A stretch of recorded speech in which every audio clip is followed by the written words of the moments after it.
بسم الله. الحمد لله رب العالمين، وصلى الله وسلم وبارك على رسوله الأمين وعلى آله وصحابته أجمعين والتابعين لهم بإحسان إلى يوم الدين. أما بعد، hii itakuwa ndio sehemu ya mwisho ya muhadhara wetu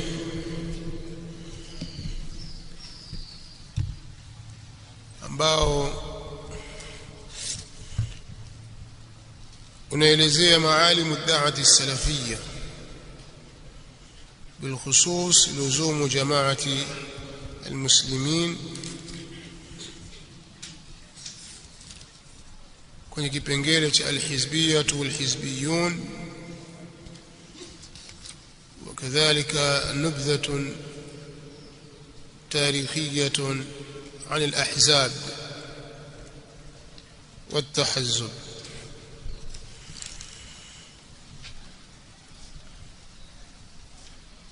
tulipotoka nyuma, unwani kubwa ya maudhui yetu ilikuwa ni kulazimiana na jamaa ya Waislamu na umoja wa Waislamu na kuacha kujiingiza katika vikundi.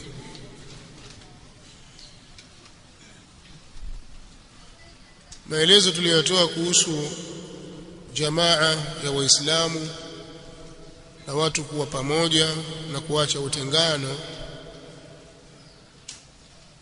maelezo yake yamejitosheleza, japokuwa yalikuwa ni kwa ufupi. Haya tunayoeleza sasa hivi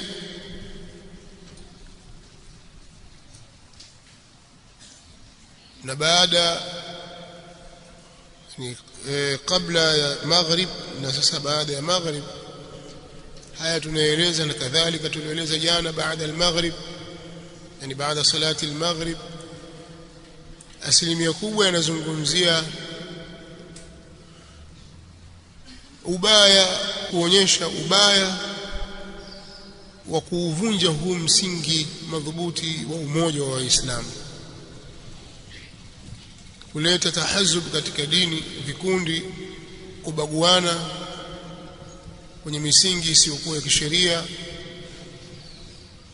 kubaguana kwa sababu ya vyama, kwa sababu ya jumuiya na taasisi, kwa sababu ya miji na nchi, kubaguana kwa sababu ya ukabila na rangi, na kutengeneza makundi ikawa watu wanapendana kwa sababu ya vikundi vyao au wakatengana kwa sababu ya hivyo vikundi vyao. Jambo hili linaudhoofisha umoja wa Waislamu na linaleta mtafaruku katika Uislamu, na jambo hilo halikubaliki, ni jambo baya.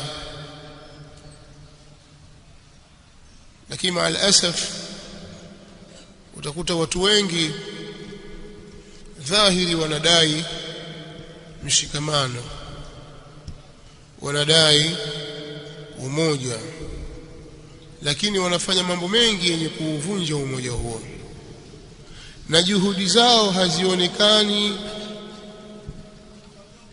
kwenye maeneo yaliyoashiriwa na sheria na kuelekezwa na sheria kwamba kwa maeneo hayo au kwenye maeneo hayo ndiko kunapopatikana umoja. Juhudi hizo zimekuwa ndogo sana, au kwa baadhi ya watu hakuna kabisa, imebaki ni maneno tu. Kuna mambo ya kuwaunganisha Waislamu, sheria imeelekeza mambo hayo, kuna haya na haya na haya.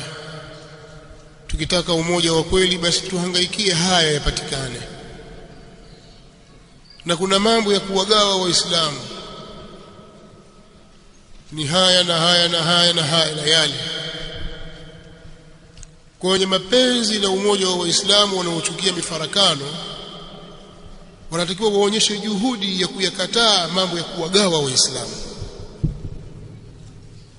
Lakini ukiwatazama wenye kauli mbiu hiyo ya kutaka umoja, utawaona hawaendei milango ile ya kisheria iliyowekwa na iliyoelekezwa, ni maneno tu.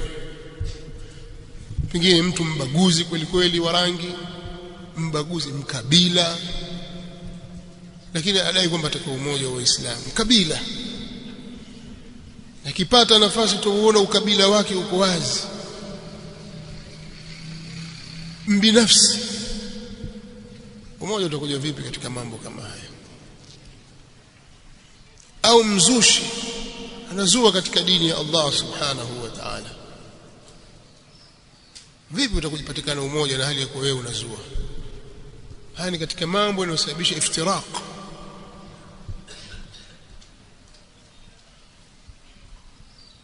Kwa hiyo hili jambo hili linatakiwa lielezwe kwa jamii ya Waislamu kwa kiasi kikubwa sana, lieleweke.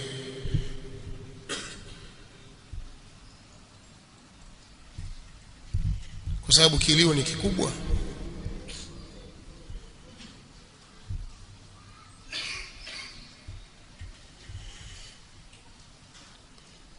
Kwa hiyo umoja hauji kwa kauli. Umoja utakuja kwa kufuata zile taratibu zilizowekwa na maelekezo yaliyotolewa kwenye Al-Qur'an Al-Karim na As-Sunnatu An-Nabawiyyah Ash-Sharifa na Mtume sallallahu alaihi wasallam. Sasa kwa kuwa hayo nimetangulia kuyataja, na sasa nitalazimika kutaja mengine ambayo pia nikiyatazama wakati hautaweza kutosheleza kuyataja yote, nitayataja machache. Katika mambo yanayopelekea kuwagawa Waislamu ni huu uhizbia, yani kuingia katika makundi na vyama. Kuna vyama vimepewa jina la Uislamu, lakini dhahiri yake hasa ukiangalia kauli zao na misemo yao ni kuupigania Uislamu, lakini undani kabisa huupati huo Uislamu wenyewe, huupati.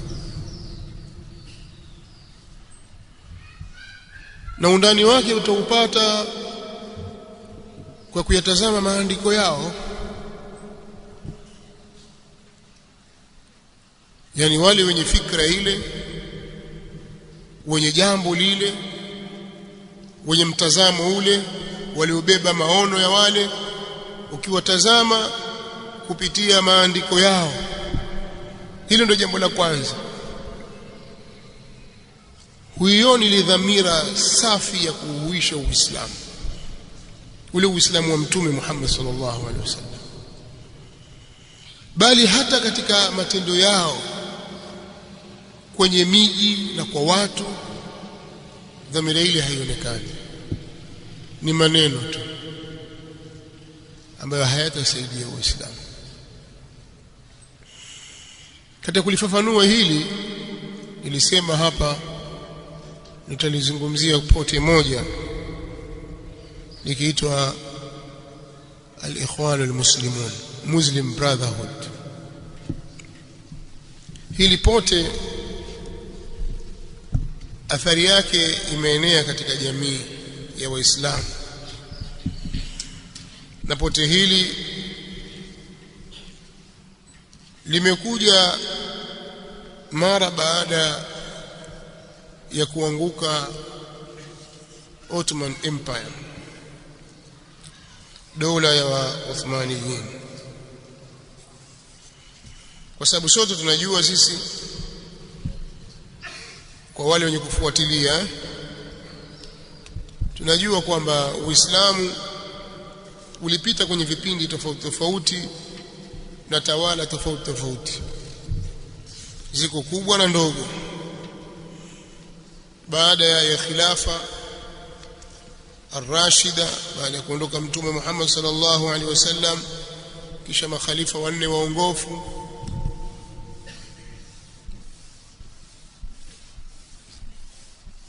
ulisimama utawala wa Kibani Umayya. ambaye mtawala wa kwanza alikuwa ni sahaba mtukufu Muawiya ibn Abi Sufyan radhiyallahu anhuma. Umeitwa utawala wa Bani Umayya kwa sababu nasabu yao inakwenda mpaka kwa Umayya ibn Abd Shams ibn Abd Manaf. Wao nasabu yao inaungana na Mtume Muhammad sallallahu alaihi wasallam kwa Abd Manaf. Mtume sallallahu alaihi wa alihi wasallam na Bani Umayya nasabu yao yakutana kwa Abd Manaf, kwa sababu huyu Abd Shams ndiye alimzaa Umayya na Hashim ndiye alimzaa Muttalib, yani Shaybatul Hamdi. Hashim ndiye alimzaa Abdul Muttalib. Hashim na Abd Shams ni baba mmoja mama mmoja. Hashim amemzaa Abdul Muttalib ibn Hashim, na Abd Shams watoto wa Abd Manafi hao. Abd Shams ndiye alimzaa Umayya. Kwa Banu Umayya na Banu Hashim ni ndugu. Muawiya radhiyallahu ta'ala anhu akimwona Mtume sallallahu alaihi wasallam kabla ya kuwa ni shemeji yake, yuko katika manzila ya ammi yake Muawiya bin Abi Sufyan, kwa sababu Mtume sallallahu alaihi wasallam alimuoa dada yake Muawiya akiitwa Ramla au Ummu Habiba. Ummu Habiba Ramla bintu Abi Sufyan ni mke wa Mtume sallallahu alaihi wasallam wa radhiyallahu anha, lakini pia akimwona Mtume sallallahu alaihi wasallam na ibn ammi yake. Miongoni mwa Bani Umayya ni Uthman ibn Affan. Uthman ibn Affan radhiyallahu ta'ala anhu pia ni katika Bani Umayya. Yeye mwenyewe Mtume sallallahu alaihi wasallam amemwozesha watoto wake wawili. Alimuoa Ruqayya bintu Rasulillah sallallahu alaihi wasallam. Alipofariki Ruqayya, Mtume sallallahu alaihi wasallam akamwozesha binti wake wa pili akiitwa Kulthum. Lakini huyu Uthman huyu nyanya yake au bibi yake aliyemzalia mama, kwa sababu mama yake anaitwa Arwa bint Quraiz. Mama yake Uthman bin Affan, Arwa bint Quraiz ni mtoto wa Ummu Hakim al-Bayda. Ummu Hakim ni pacha wa baba yake Mtume sallallahu alaihi wasallam. Mtume Muhammad sallallahu alaihi wasallam baba yake amezaliwa na pacha wake wa kike, wako wawili, yani mapacha.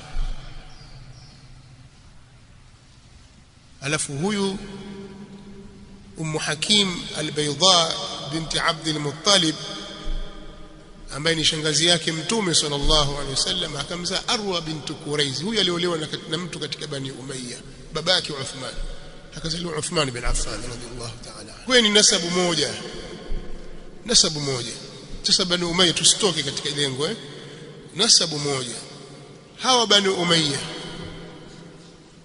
akiongezwa na Muawiya ibn Abi Sufyan radhiyallahu ta'ala anhuma, baada ya kuuawa Uthman katika Bani Umayya. Uthman aliuawa kwa dhulma. Walikuja watu wakamvamia, wakamzingira kitambo kirefu. Masahaba wataka kutoa msaada, anakataa kwamba acheni, kwa sababu kuna madhara mkiingia kwenye kupigana na hawa watu. Kuna ndugu zangu wengi watauawa katika masahaba, nyinyi watu watukufu, hawa watu hawaelewi, afadhali nife mimi peke yangu, lakini mtamwaga damu nyingi, acheni jambo hili. Wakitaka kupeleka msaada anakataa, msiingie katika jambo hili, kwa sababu tayari mimi nina maneno ya Mtume sallallahu alaihi wa alihi wasallam. Ewe Uthman, Allah amekuvisha wewe kanzu, watakapokujia wewe wanafiki wakataka kuivua kanzu hiyo, fala takhla'uhu hatta talqani, usivue kanzu hiyo mpaka utapokutana na mimi. Kwa Uthman akasimama katika msimamo wake huo kwamba hataki kutetewa, na amefanyika mambo mengi. Jambo hili nilielezea katika muhadhara ya hivi karibuni tuliyofanya kule Arusha, ni msikiti mkuu pale, swala la kuuawa Uthman radhiyallahu ta'ala anhu. Kwa hiyo Uthman akauawa kwa dhulma. Alipouawa sasa watu wakatazama, hakuna mtu mwingine katika saadati almuhajirin anemzidi Ali bin Abi Talib radhiyallahu ta'ala anhu kwa ilmu na sharaf. Bila shaka watu wakaenda kwake, bwana wewe utakuwa ndiye mtawala. Kina Talha wapo, kina Zubairi wapo na wengineo katika masahaba. Akapita Ali bin Abi Talib. Wakati huo Muawiya bin Abi Sufyan ni governor chini ya dola ya Kiislamu, governor wa sehemu ya Sham. Sham ni Syria, Jordan, Palestina, yote ni Sham. Sasa ni governor wa kule. Siku nyingi yuko pale amewekwa, na siasa yake ni bora kabisa, na watu wa Sham wamemkubali, na wao ndio ahlu thughuri, watu wa kulinda mipaka kule, kwa sababu wako mpakani na Roman Empire. Lazima dola ya Kiislamu ili sasa yeye alikuwa anacheza nafasi yake vizuri, hawasogei wale. Akapata shaabia na watu wengi wanaomkubali, kwa sababu siasa yake na utawala wake ulimfanya apendwe na raia wake. Huu ndio ukweli ulivyo. Sasa Ali bin Abi Talib ni mtu bora kuliko yeye radhiyallahu ta'ala anhuma, na huo ndio msimamo wa ahli sunnah wal jamaa. Baada ya kupewa bai'a na kutawazwa Ali bin Abi Talib radhiyallahu anhu kuwa khalifa wa Kiislamu, yeye utawala akauhamishia, yani makao makuu ya dola akayahamisha Al-Kufa huko Iraq kutoka Madina, kwa sababu Mtume sallallahu alayhi wasallam alikuwa yuko Madina, Abu Bakar alikuwa Madina, Umar alikuwa Madina, kadhalika Uthman alikuwa Madina radhiyallahu ta'ala anhum ajma'in. Wakati wa Ali bin Abi Talib yakaona hapana, sasa tuhamie Al-Kufa, ijtihadi yake na wala hakuna vibaya. Muawiya bin Abi Sufyan akamwambia Ali bin Abi Talib, mimi Uthman ni ibn ammi yangu na ameuawa kwa dhulma, na Qur'ani inaniambia waman qutila madhluman faqad ja'alna liwalihi sultana fala yusrif fil qatl innahu kana mansura, na yoyote atakayeuawa kwa dhulma basi tumeweka mamlaka kwa warithi wake, kwa mrithi wake, mamlaka ya kisasi. Wale warithi ndio wanaodai kisasi. Kwa hiyo mimi ni mrithi wa Uthman kwa kuwa ni ibn ammi yangu, ni ndugu yangu, nataka kisasi kwanza. Hakuna mambo ya utawala, sitatoa bai'a, sitakula kiapo cha utiifu mpaka waletwe waliomuua Uthman. Ijtihadi yake. Ali bin Abi Talib radhiyallahu ta'ala anhu anasema hapana, toa kiapo cha utiifu kwanza, kisha mimi nitalifuatia jambo hilo. Mimi sikushiriki katika damu ya Uthman, toa kiapo cha utiifu kwanza, kula kiapo. Muawiya asema hapana. Ali bin Abi Talib radhiyallahu anhu kwa msimamo wake huu alikuwa katika usawa, wala hu ajran, ana ujira mara mbili. Muawiya hakupatia katika hili, kwa ijtihadi yake ana ajiri mara moja. Jambo hili watu wakasuguana pale mpaka watu wa fitna wakaingia katikati, vita vikapatikana, vita mbaya kabisa, vita ya Siffin. Kabla yake kulikuwa na Jamal, lakini Siffin walikufa watu wengi katika Waislamu, mpaka pitishwa sulhu. Sulhu inakwenda mwisho, watu kupatana kuwa pamoja, mpaka toka kundi la makhawarij kusema hatukubali sulhu, la hukuma illa lillah. Basi ala kulli hali Ali bin Abi Talib kwenye kipindi chake kile kutoka mwaka wa 36 mpaka kufika mwaka wa 40 mambo yamechafuka pale, hakutamakani vizuri katika jambo, mpaka akauawa Ali bin Abi Talib. Umma ukagawanyika, watu wa Kufa wakashikana na Al-Hasan ibn Ali kwamba bwana usikubali, simama mahali aliposimama baba yako, sisi tuko nyuma yako, twende tukapigane na Muawiya mpaka ale kiapo cha utiifu, akae kwenye taa, sisi hatukubali, tuko pamoja na wewe. Watu wa Shamu nao wanasema na sisi Muawiya tuko pamoja na wewe, twende tukapigana nao. Al-Hasan radhiyallahu ta'ala anhu ni mtu alitabiriwa na Mtume sallallahu alaihi wasallam, mjukuu wa Mtume sallallahu alaihi wasallam, mtoto wa Ali bin Abi Talib. Mama yake ni Fatima bintu Rasulillah sallallahu alaihi wasallam. Mtume sallallahu alaihi wasallam siku moja alipomuona Al-Hasan akasema, inna ibni hadha sayyidun, mtoto wangu huyu, mjukuu wangu huyu ni bwana mkubwa sana. Allah subhanahu wa ta'ala atasuluhisha kwa sababu yake baina alfi'atayn al'azimatayn, baina makundi mawili makubwa katika Uislamu. Mtume صلى الله عليه وسلم alimtabiri. Alipokaa akatafakari, pamoja na kwamba ana wafuasi, silaha, ana kila kitu, jeshi analo, akatafakari, akaliona jambo hili halina maslaha, Uislamu kuendelea kupigana hakuna maslaha. Akaandika barua kwa Muawiya akimueleza kwamba mimi niko tayari kujiuzulu nafasi yangu, wewe uwe ndiye khalifa wa Uislamu.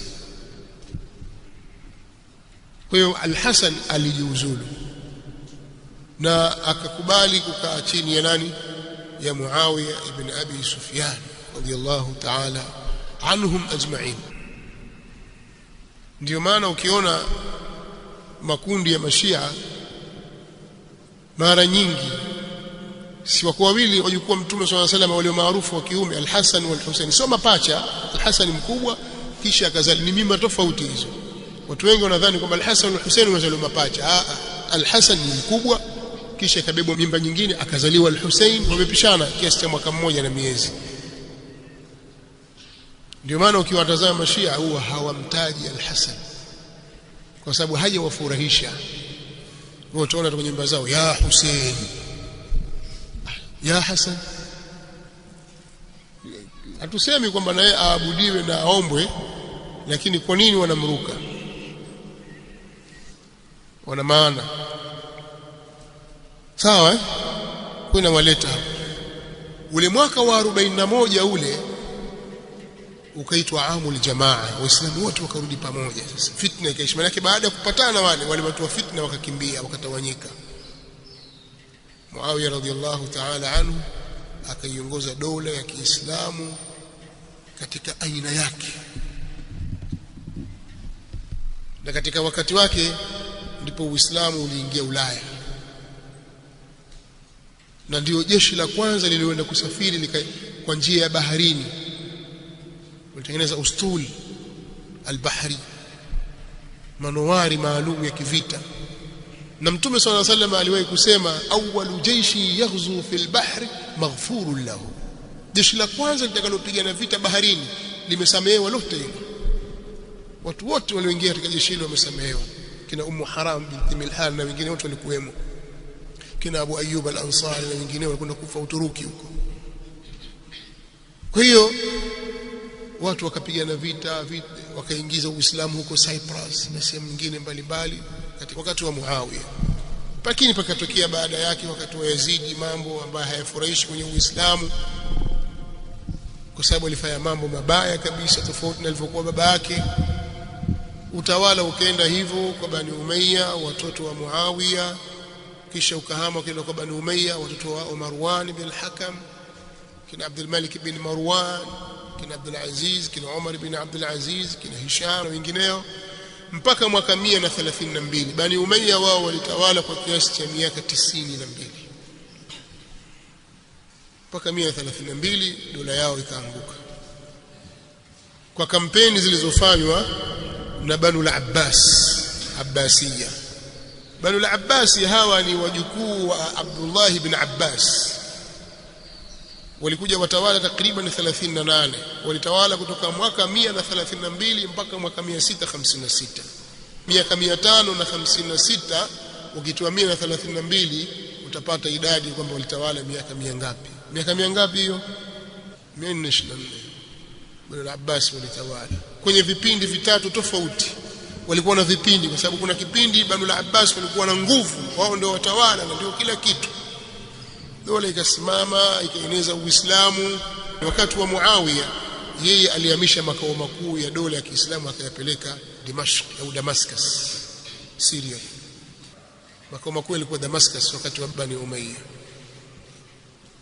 na pana jami kabiri pale ya Bani Umayya pale Damascus, ambaye Ahmad Shari'i sasa alikuja akaifungua rasmi, wakapewa kipande cha nguo ya Al-Kaaba ile, wakaenda wakakiweka pale jami Bani Umayya. Iko juzi hapa Ahmad Shari'i huyu ambaye amempindua Bashar al-Assad. Haya, tuache haya. Banu al-Abbas wao ndio walioijenga Baghdad. Hakukuwa na mji unaitwa Baghdad Iraq.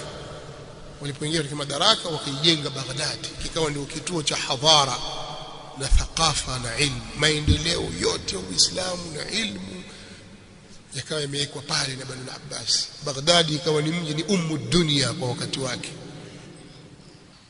Lakini baadaye utawala uliyumba yumba, wakaja hawa wakaja wale, mara hivi mara Salajika, mara fulani, mara imesimama daula nyingine, Mamalik, Ubaydiyun, mara kuna daulatul Murabitina huko wapi.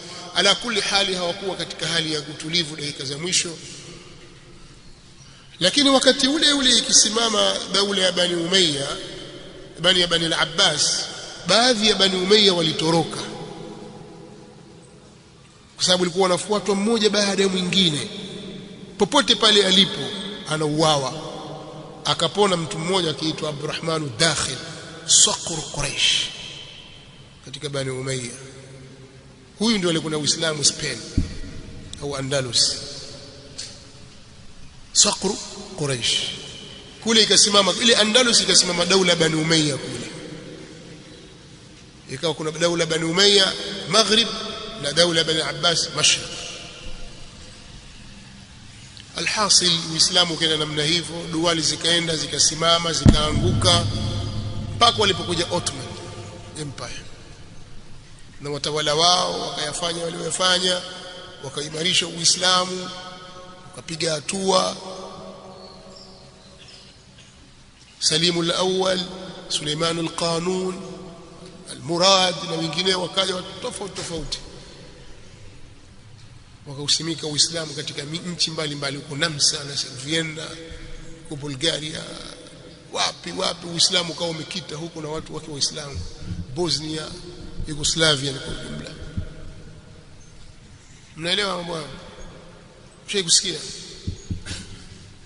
Ulaya Mashariki takriban ile ikawa imestakiri Uislamu kule waka Bani al-Abbas, na huko magharibi kwa maana Hispania pamoja na Ureno ikawa Uislamu pia na umeendelea kule mpaka mwaka 1492, vita ya msalaba ile ya kuwatoa Waislamu. Mnakumbuka hiyo? 1492 wakawa washamaliza kila kitu. Waislamu waliuawa na nchi ikachukuliwa, dola ikaanguka, na isitoshe Ukristo ukasimikwa tena upya, na wakawa wanawafuatilia Waislamu popote pale walipo duniani. Ndio yule Vasco da Gama kabla ya kutoka kwake alikwenda kwa papa mkuu wa wakati huo, kwa sababu ilikuwa Spain pamoja na Ureno ndio ilikuwa nchi zenye nguvu kwa wakati wao. Kuna wakatoka watu wanaoitwa wavumbuzi, kina Magellan, sawa, Christopher Columbus na kina nani, na huyo anaitwa Vasco da Gama. 1498 akafika Kilwa kupitia Cape of Good Hope, rasi ya tumaini jema. Wapi huko? Kusini mwa Afrika. Walikuja na njia hiyo, wakashuka huko wakazunguka ambao wakafika Kilwa. Uislamu ulikuwa umetamalaki vizuri kabisa. Kilwa peke yake, Kilwa kisiwani, ilikuwa na misikiti 99 imejengwa kwa ufundi wa hali ya juu. Wakati wa wazungu walikuwa hawajakuja. Nataka niwaulize, uinjinia au uhandisi waliosomea wapi wa kujenga misikiti ya namna ile? Si ustaarabu na elimu imeletwa na wazungu ya kuweka majengo, kutengeneza miji. Hawa wazungu walikuwa hawajakuja bado. Haya majengo aliwajengea nani? muhandisi gani, msanifu majengo yupi? Kama mmefika Kilwa baada ya kuchimbuliwa ile na kuwekwa vizuri na UNESCO pale, utaona ule msikiti mkubwa pale na makuba yale makubwa yametengenezwa, si ya jana yale, ni siku nyingi, miaka kadhaa imepita huko nyuma. Usanifu ule na uhandisi ule walifundishwa na nani aliyewajengia misikiti ile? Walikuwa na majahazi na manowari zao watu wakisafiri, kwa sababu kiliitwa Sufala Tibre, sufala ya mchanga wa dhahabu. Sawa, ikichukuliwa dhahabu, ikisafishwa, ikipakiwa katika manowari, pembe za ndovu na miti ya misonobari na kitu, ikisafirishwa ikipelekwa nchi mbalimbali, bara Hindi, China, Uarabuni, na ilikuwa ndio pato kubwa la serikali. Walikuwa na nguvu. Kuna kipindi kimoja kiliwahi kurushwa mwaka 1961 kwenye TBC wakati huo, alafu ikaja tena RTD, alafu sasa imekuja tena TBC. Sasa ikarushwa tena TBC miaka 6-5 iliyopita hapa. Mimi nikisikia kile ninacho kikizungumzia namna wale walivyoingia, walizungumza ukweli mtupu, namna walivyoingia katika mwambao wa Afrika ya Mashariki na ukatili waliofanya wakina Vasco da Gama, Wakristo wa Kikatoliki, wakaharibu miji, wakaichoma, si Kilwa peke yake, Bagamoyo, Unguja, Mombasa, Malindi, kila mahali ambapo pana ustaarabu wa Kiislamu na pameimarika, wao walifanya uharibifu. Ndio wakajenga zile fort zao 1600 na kitu, ikajengwa Fort Jesus pale Mombasa, maarufu inajulikana. Nyinyi mmesoma kwenye historia zenu za uongo. Naelewa 1600 na kitu pale. Unajua? Alhasil, lakini bado ikawa dola ya Kiislamu huko Uturuki iko na inakwenda mpaka Misri, mpaka Yaman, Sanaa pale. Dola ya Kiislamu ikawa ipo Uturuki na baadhi ya nchi za Hijazi na sehemu nyingine wananufudhi. Lakini huku wakati huo makafiri wa Kireno na wenzao wakiwashambulia Waislamu na wakitaka kuzipora zile nchi za Kiislamu, dola ya Uturuki iko imeanza kukosa nguvu. Wakatokea watu fulani wakiitwa Safavid wa Safawi, ad-dawla as-Safawiyya, wakitoka sehemu za Azerbaijan kule kaskazini mwa Iran. Safavid Empire ikasimama, lakini kwa ukatili mkubwa sana, kwa sababu asili ya ardhi ya Iran, ardhi ya Faris karibu yote iko chini ya Ahlus Sunnah wal Jamaa katika madhhab ya Imam Shafi'i. Ndio utaona hao wanawazuoni wanaotajwa wakina Al-Qadhi Abu Shujaa rahimahullah ta'ala, mwenye kitabu chake hiki maarufu Matn Abi Shujaa maarufu, au Al-Ghaya, Matn Al-Ghaya wal-Ikhtisar au Al-Ghaya wat-Taqrib. Ni mwanachuoni ameishi miaka mingi, wengine wanasema 137, wengine wanasema miaka 160 ameishi. Al-Qadhi Abu Shujaa ni Mfursi kutoka Iran, lakini na wanazuoni wengi kina al-Imam Abu Daud as-Sijistani, al-Imam at-Tirmidhi, kina al-Imam Muhammad bin Yazid ibn Majah al-Qazwini kutoka Caspian, sio? Na wengi katika wanazuoni wa Ahli Sunnah wal Jamaa wanatokea ukanda ule. Sasa Safavid Empire kiongezwa na Shah Ismail Safavid. Hii nimeeleza kwenye kitabu changu kimoja historia yake. Wale wakaja wakavamia miji ya Ahli Sunnah wal Jamaa, wakawa wanawaua wanawazuoni wa Ahli Sunnah wal Jamaa, wanaingiza ushia, mpaka yule mtawala wao Abbasi the Great wanamuita, alifanya mauaji mabaya sana. Alifika katika mmoja katika miji ya Ahli Sunnah wal Jamaa Mashafi'i siku ya Ijumaa, akamlazimisha imamu atukane maswahaba awalani, akakataa. Aliteremshwa, akauawa, akakatwa vipande, akapikwa, wakalazimishwa wafuasi wamle. Hii mmeshawahi kusikia habari hiyo? Mashia walifanya hivyo. Kwa nini ushia uliingia Iran? Uliingia vipi? uliingia kupitia Safawia, na historia wanazieleza wenyewe, haujazuliwa. Na kuna wengine wanaficha, wameeleza kila kitu. Ndio Salimu al-Awwal, mfalme wa Kituruki Salimu al-Awwal, akaacha kufanya mashambulizi kupeleka Ufaransa, akarudi kwa Safavid. Kuna mmoja katika wataalamu walioandika sema, lau kama sio Safavid kufanya waliofanya kwa ahli sunna wal jamaa, leo ingelikuwa Ufaransa Qur'ani inasomwa kama inavyosomwa Algeria, ingekuwa waislamu wale. Lakini wakaleta chokochoko, wakatamalaki zile ardhi pale, mfahamu, wakaingia Baghdadi, wakayafanya walioyafanya, wakalifukua kabri la Abu Hanifa.